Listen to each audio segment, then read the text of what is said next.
பிரேஸ்தலா sister brothers 40 நாட்கள் உபாச நாளில் நாம் தியானிக்கக்கூடிய அதிகார வசனம் தலைப்புகளை பார்ப்போம். தலைப்பு மனம் திரும்புதல். நாள் 1. தேவனே சுத்த இருதயத்தில் என்னில் சிருஷ்டியும், நிலவரமான ஆவி என் உள்ளத்தில் புதுப்பியும். சங்கீதம் 51:10.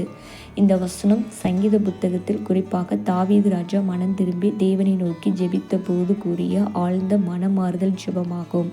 வசனத்தில் கருத்து என்னதென்று பார்ப்போம். சுத்த இருதயத்தில் என்னில் சிருஷ்டியும். சிருஷ்டி என்ற சொல் புதிதாக உருவாக்குவது என்று அர்த்தம். தாவீது தன் பாவத்தை உணர்ந்து பழைய இருதயத்தை சீர் செய்ய அல்ல, புது சுத்தமான இருதயத்தை தேவன் உருவாக்க வேண்டும் என்று வேண்டுகிறார். இது உண்மையான மனம் திரும்புதலின் அடையாளம். நிலவரமான ஆவி என் உள்ளத்தில் புதுப்பியும்.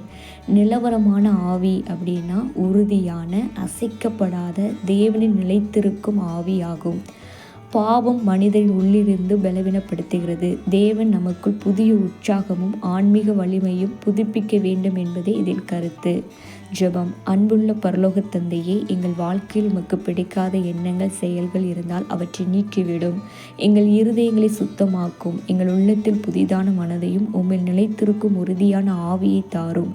எங்கள் வாழ்க்கையில் உமக்கு மகிமையாக இருக்கட்டும். உம்மை விட்டு விலகாமல் தினமும் உம்மோடு நடக்க உதவி செய்யும். இயேசுவின் நாமத்தில் ஜெபிக்கிறோம் நல்ல பிதாவே, ஆமேன்.